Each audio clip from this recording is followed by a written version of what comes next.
जनगणना 2011 या भारताच्या जनगणनेतील 2011 मधील सर्वात महत्त्वाचे मुद्दे। आता 2011 ची जी जनगणना झाली होती ती किती नंबरची जनगणना होती तर 15 नंबरची जनगणना होती। भारत स्वतंत्र झाल्यानंतर किती नंबरची आहे ती 7 नंबरची जनगणना आहे 2011 ची। 1872 पासून जनगणना करण्यासाठी सुरुवात केली होती, पण ऍक्च्युअली जी स्टार्टिंग जे होतं ते 1881 पासून झालेलं आहे, लक्षात घ्या। ठीक आहे, नेक्स्ट पॉइंट महत्वाचं काय बघा, जनगणना आयुक्त कोण होते 2011 ची जी जनगणना झाली या 2011 च्या जनगणनेसाठी आयुक्त निवडलेले होते तर डॉक्टर सी चंद्रमौली जे होते ते जनगणना आयुक्त होते। यांच्यावरती पण प्रश्न विचारलेला आहे, सो तुम्हाला माहिती पाहिजे की 2011 च्या जनगणनेचे आयुक्त डॉक्टर सी चंद्रमौली। घोषवाक्य काय होतं तर अवर सेन्सेस अवर फ्युचर अशा पद्धतीचं काय केलं होतं तर घोषवाक्य भारताची जनगणना 2011 मध्ये तयार करण्यात आलं होतं, अवर सेन्सेस अवर फ्युचर। आणि या आधारावरती भारताची जी एकूण लोकसंख्या होती 2011 ला 121 करोड लोकसंख्या होती। म्हणजेच आपण जर पूर्ण लोकसंख्या लिहायची म्हणलो तर 121 करोड 5,69,573 एवढी लोकसंख्या। ठीक आहे, त्याच्यानंतरचा नेक्स्ट पॉइंट काय देण्यात आलेले बघा, आता या 121 करोड लोकसंख्येपैकी पुरुषांचे प्रमाण किती होते, थोडक्यात पुरुषांची लोकसंख्या किती होती तर 62 करोड पुरुष मंडळी होती 2011 च्या जनगणनेनुसार। आता डेफिनेटली भारताची लोकसंख्या वाढलेली असणार आहे। महिलांची संख्या जी होती ती 58.74 करोड होती, पुरुषांची 62.61 करोड होती।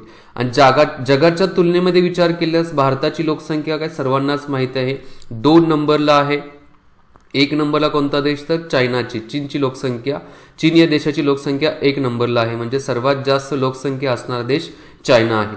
आता जगाच्या एकूण लोकसंख्येच्या किती टक्के भारताची लोकसंख्या 2011 च्या जनगणनेनुसार होती तर 17.5% लोकसंख्या जगाच्या एकूण लोकसंख्येच्या टक्केवारीच्या आधारावरती होती। म्हणजे याच्यातून आपल्याला लक्षात आलं आणि हा प्रश्न विचारलेला आहे, जगाची लोकसंख्या जी आहे त्याच्या 17.5% भारताची लोकसंख्या आहे। चायनाची किती आहे तर 19.4% चायनाची लोकसंख्या जगाच्या एकूण लोकसंख्येच्या तुलनेमध्ये आहे।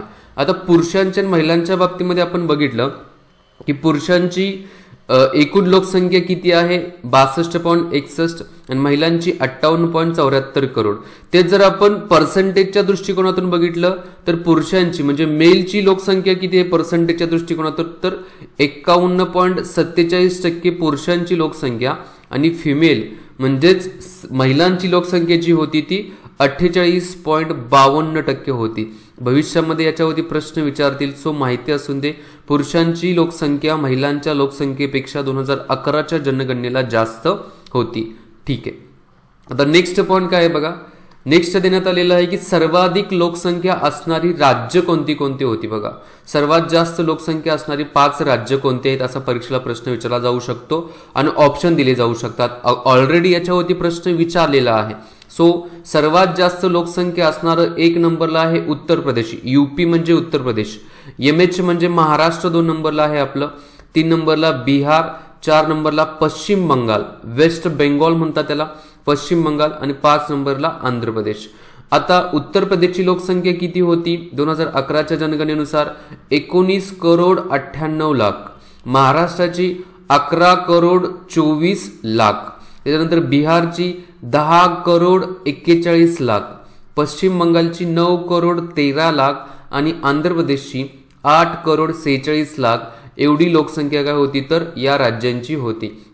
परीक्षेला यांचा वर खाली सिक्वेन्स दिला जाऊ शकतो आणि तुम्हाला सांगतील की क्रमाने लावा सर्वात जास्त लोकसंख्या असणाऱ्या राज्याकडून सर्वात कमी लोकसंख्या असणाऱ्या राज्याकडे, किंवा उलटही विचारलं जाऊ शकतं, सर्वात कमी लोकसंख्या असणाऱ्या राज्यांच्याकडून सर्वात जास्त लोकसंख्या असणाऱ्या राज्यांच्याकडे। ठीक आहे, त्याच्यानंतरचा नेक्स्ट पॉइंट आपण बघू, काही टू द पॉइंट मुद्दे घेतलेले आहेत बघा। भारतामध्ये सर्वात कमी लोकसंख्या असणारे राज्य कोणते आहे तर आत्ताच्या घडीला सिक्कीम आहे 2011 च्या जनगणनेनुसार। सिक्कीमची लोकसंख्या किती होती तर 2011 च्या जनगणनेनुसार तर 6.1 म्हणजे 6,10,000 आपण म्हणू एवढी काय होती तर सिक्कीमची लोकसंख्या होती 6.1 लाख। त्याच्यानंतर सर्वात जास्त लोकसंख्या असणारा सर्वात कमी, इथं कमी आहे, सर्वात कमी, त्याच्यानंतर काय दिलेलं आहे बघा, सर्वात कमी लोकसंख्या असणारा केंद्रशासित प्रदेश, युटी म्हणजे युनियन टेरिटरीज म्हटलं जातं आणि मराठीमध्ये आपण त्याला म्हणतो केंद्रशासित प्रदेश. तर सर्वात कमी लोकसंख्या असणारा केंद्रशासित प्रदेश कोणता, तर लक्षद्वीप. किती लोकसंख्या आहे लक्षद्वीपची 2011च्या जनगणनेनुसार? हे सर्व मुद्दे मी सांगतोय ना 2011च्या जनगणनेच्या नुसारच सांगतोय. 64,473 एवढी लक्षद्वीपची लोकसंख्या आहे 2011च्या जनगणनेच्या आधारावरती. नेक्स्ट दिलेलं आहे सर्वात जास्त लोकसंख्या असणारा जिल्हा, देशामध्ये सर्वात जास्त लोकसंख्या असणारा जिल्हा महाराष्ट्रामधील ठाणे. 2011 नुसार म्हणतोय, पण आता ठाण्यामधून पालघर वेगळा झालेला आहे. सो आता 2021ची जनगणना जी केली जाणार आहे त्या 2021च्या जनगणनेमध्ये पालघरची लोकसंख्या जी असणार आहे पालघर जिल्ह्याची ती वेगळी केली जाणार आहे, वेगळी मोजली जाणार आहे. सर्वात कमी लोकसंख्या असणारा जिल्हा कोणता आहे, तर दिबांग व्हॅली. दिबांग व्हॅली कोणत्या राज्यामध्ये आहे, तर अरुणाचल प्रदेशमध्ये आहे. आणि या सर्वात कमी लोकसंख्या असणाऱ्या जिल्ह्याची एकूण लोकसंख्या किती आहे, तर 7,849 एवढी लोकसंख्या आहे दिबांग व्हॅली. सर्वात जास्त लोकसंख्या असणारा जिल्हा ठाणे 2011 नुसार, सर्वात कमी लोकसंख्या असणारा जिल्हा दिबांग व्हॅली. नेक्स्ट काय देण्यात आलेलं बघा, 2001 पासून 2011 पर्यंत लोकसंख्येची दशवार्षिकी वाढ जी आहे ती किती टक्क्याने झाली, तर 17.7% लोकसंख्येची काय झालेली, तर दशवार्षिकी वाढ झालेली आहे. म्हणजे आपण बघितलं की 2011 नुसार 121 करोड लोकसंख्या आहे आणि तेच जर 2001च्या नुसार विचार केल्यास 102 करोड होती. 2002च्या जनगणनेनुसार विचार केल्यास नियर अबाउट 102 करोड होती. म्हणजे 17.7% लोकसंख्या काय झालेली आहे, 2001 पासून 2011 पर्यंत वाढलेली आहे.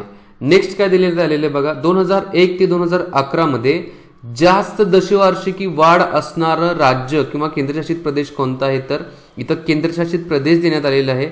सर्वात जास्त वाढ असणारा दादरा नगर हवेली या केंद्रशासित प्रदेशाची लोकसंख्या 2001 ते 2011 पर्यंत 55.5% वाढलेली आहे. ठीक आहे. आणि सर्वात कमी दशवार्षिकी वाढ असणारं राज्य किंवा केंद्रशासित प्रदेश कोणता आहे, तर इथं राज्य आलेलं आहे बघा, नागालँडची सर्वात कमी दशवार्षिकी काय झालेली, तर वाढ झालेली आहे. किती टक्क्याने, 0.4% दशवार्षिकी वाढ झालेली आहे नागालँडच्या बाबतीमध्ये. ठीक आहे. त्याच्यानंतरचा नेक्स्ट मुद्दा जो आहे तो लिंग गुणोत्तराच्या बाबतीमध्ये आहे, सेक्स रेशो. आता सेक्स रेशो कशाला म्हटलं जातं लिंग गुणोत्तर, तर लिंग गुणोत्तर म्हणजे 1000 पुरुषांच्या पाठीमागे 1000 पुरुषांच्या पाठीमागे किती महिला आहेत त्याला लिंग गुणोत्तर असं म्हटलं जातं. आता भारताचा 2011च्या जनगणनेच्या आधारावरती विचार केल्यास 1000 पुरुषांच्या पाठीमागे 943 महिला आहेत असं म्हणण्यात आलेलं आहे. तेच जर 2001च्या जनगणनेचा विचार केला तर 933 महिला होत्या 2001च्या जनगणनेच्या आधारावरती. म्हणजे याच्यातून आपल्याला समजलं की 1000 पुरुषांच्या मागे 10 महिला वाढलेल्या आहेत 2011च्या जनगणनेच्या आधारावरती. आता सर्वात जास्त लिंग गुणोत्तर असणारी राज्य कोणती हे विचारतात बघा, इवन दो त्यांचा आकडा पण विचारण्यात आलेला आहे. 1 नंबरला केरळ आहे, 2 नंबरला पुद्दुचेरी आहे राज्य किंवा केंद्रशासित प्रदेश, पुद्दुचेरी केंद्रशासित प्रदेश आहे. 3 नंबरला तमिळनाडू आहे, 4 नंबरला आंध्र प्रदेश आहे. केरळाची लिंग गुणोत्तर किती आहे, तर 1084 लिंग गुणोत्तर, म्हणजे 1000 पुरुषांच्या पाठीमागे 1084 महिला आहेत केरळामध्ये. पुद्दुचेरीचा विचार केला तर पुद्दुचेरीमध्ये 1000 पुरुषांच्या पाठीमागे 1037 महिला आहेत.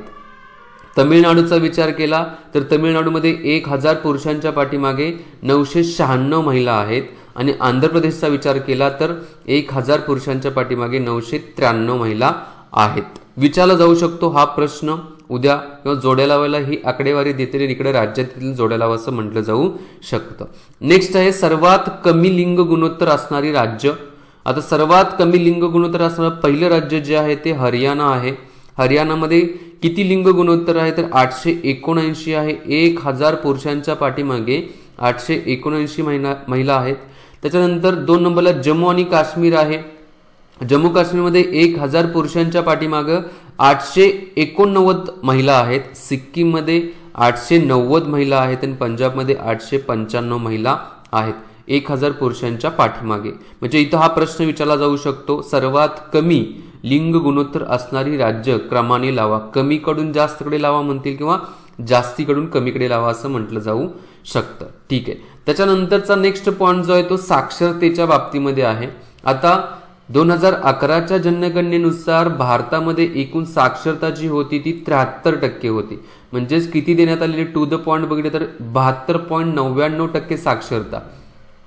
तेच 2001 ची जनगणनेचा विचार केला तर साक्षरता जी होती ती 64.83% साक्षरता होती आणि 2011 नुसार 73% आहे. सर्वात जास्त साक्षरता असणारे राज्य किंवा केंद्रशासित प्रदेश सर्वात जास्त 1 नंबरला केरळ आहे. केरळमध्ये किती टक्के साक्षरता आहे तर 94% साक्षरता आहे. 2 नंबरला लक्षद्वीप आहे, 91.8% साक्षरता लक्षद्वीपमध्ये आहे. 3 नंबरला मिझोराम आहे, 91.3% साक्षरता. 4 नंबरला गोवा आहे, 88.7% साक्षरता गोव्यामध्ये आहे. आता सर्वात कमी साक्षरता असणारे जिल्हे कोणते, राज्य कोणते आहेत बघा तर 1 नंबरला बिहार आहे, बिहारमध्ये 61.8% साक्षरता आहे. 2 नंबरला अरुणाचल प्रदेश आहे, 65.4% साक्षरता आहे. 3 नंबरला राजस्थान आहे, 66.1% साक्षरता आहे आणि 4 नंबरला झारखंड आहे, 66.4% साक्षरता आहे. पुन्हा एकदा सिक्वेन्सला हा प्रश्न विचारला जाऊ शकतो किंवा जोड्या लावायला विचारला जाऊ शकतो. नेक्स्ट पॉइंट काय देण्यात आलेले आहे तर घनता किंवा याला आपण डेन्सिटी असं म्हणतो. आता डेन्सिटी कशी काढली जाते बघा. हा एक चौकोन घेतला तर हा 1 किलोमीटरचा भाग आपण विचारात घेतला आणि हा 1 किलोमीटरचा भाग विचारात घेतला. म्हणजे चौरस किलोमीटरला काय केलं जातं तर घनता काढली जाते. या चौकोनामध्ये या 1 चौरस किलोमीटरमध्ये किती लोक राहत आहेत हे जे कॅल्क्युलेट केलं जातं त्याला लोकसंख्येची घनता असं म्हटलं जातं. आता 1 चौरस किलोमीटर म्हणजे स्क्वेअर किलोमीटरचा एरिया घेतला जातो. आता 2011च्या जनगणनेनुसार विचार केला तर या 1 चौरस किलोमीटरमध्ये किती लोकसंख्या आहे 382 लोकसंख्या आहे. 2001च्या जनगणनेनुसार विचार केला तर 325 किलोमीटर स्क्वेअर एवढी लोकसंख्या होती. पण आता किती आहे तर 382 म्हणजे लोकसंख्या वाढलेली आहे. आता सर्वात जास्त लोकसंख्येची घनता असणारी राज्य कोणती दिली आहेत बघा इथे. 1 नंबरला बिहार आहे, 1 चौरस किलोमीटरमध्ये बिहारमध्ये किती लोकसंख्या आहे तर 1106 लोक राहतात. पश्चिम बंगाल आहे, वेस्ट बेंगॉल म्हणतोय मी, 1028 लोक राहतात. केरळमध्ये 860 आणि उत्तर प्रदेशमध्ये 829. जोड्या लावायला प्रश्न विचारला जाऊ शकतो. दुसरं काय देण्यात आलेलं आहे बघा, सर्वात जास्त लोकसंख्या असणारा केंद्रशासित प्रदेश कोणता आहे. सर्वात जास्त लोकसंख्येची घनता, शब्द लक्षात घ्या, लोकसंख्येची घनता. 1 नंबरला आहे दिल्ली 11,320. 2 नंबरला आहे चंडीगड 9,258. 3 नंबरला पुद्दुचेरी आहे 2,547 आणि 4 नंबरला आहे दीव दमण 2,191 आहे. या केंद्रशासित प्रदेशांच्या मध्ये सर्वात जास्त काय आहे तर लोकसंख्येची घनता आहे. आणि राज्यांच्या बाबतीमध्ये विचार केला तर सर्वात कमी लोकसंख्येची घनता असणारे राज्य एपी म्हणजे मी इथं सांगेल अरुणाचल प्रदेश आहे. आंध्र प्रदेश तुम्ही विचारात घ्याल ते चुकीचं आहे. अरुणाचल प्रदेशची घनता किती आहे तर 17 आहे. 1 चौरस किलोमीटर एरियामध्ये 17 लोक राहतात. 2 नंबरला आहे ते मिझोराम आहे. 3 नंबरला आहे ते सिक्कीम आहे. मिझोराममध्ये किती 52 आणि सिक्कीममध्ये किती आहे तर 86 लोक आहेत की जे 1 चौरस किलोमीटरच्या एरियामध्ये राहतात.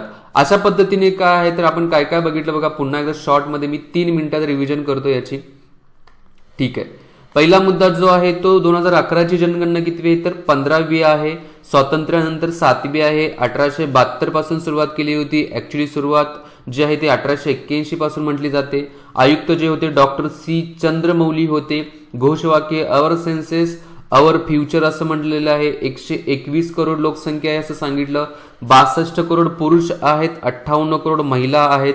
वर्ल्ड वाईड जगामध्ये भारताचा क्रमांक 2रा आहे. 1 नंबरला चायना आहे. जगाच्या एकूण लोकसंख्येच्या 17.5% लोकसंख्या भारताची आहे. चायनाची 19.4% आहे.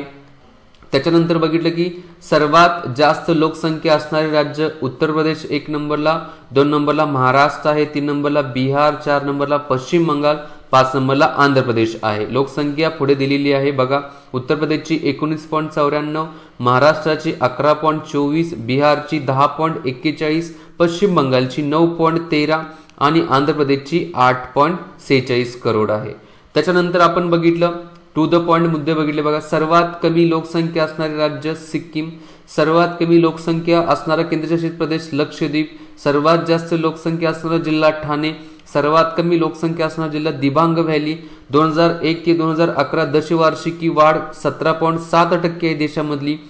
सर्वात जास्त दशवार्षिकी वाढ असणारे राज्य किंवा केंद्रशासित प्रदेश कोणता आहे तर केंद्रशासित प्रदेश दादरा नगर हवेली आहे, 55.5% लोकसंख्या वाढलेली आहे।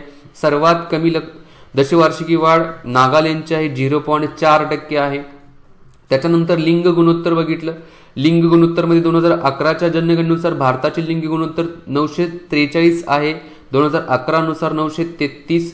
केरळामध्ये सर्वात जास्त लिंग गुणोत्तर आहे 1084, पुद्दुचेरी 2 नंबरला आहे 1037, तमिळनाडू जे आहे 996, आंध्र प्रदेश जे आहे ते 993। सर्वात कमी हरियाणामध्ये आहे 879 आहे, जम्मू काश्मीरमध्ये 889 आहे 2 नंबरला, 3 नंबरला सिक्कीम आहे 890 आणि पंजाब जे आहे 4 नंबरला आहे 895।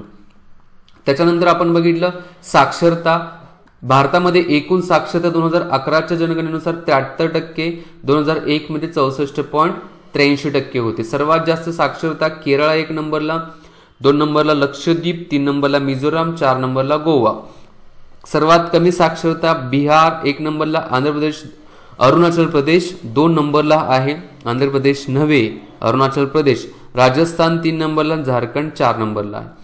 त्याच्यानंतर आपण बघितली घनता, सर्वात जास्त घनता एक म्हणजे बिहारमध्ये आहे, पण 2011च्या जनगणनेनुसार भारतामध्ये लोकसंख्येची घनता 382 किलोमीटर स्क्वेअर, 2011च्या जनगणनेनुसार 325 किलोमीटर स्क्वेअर।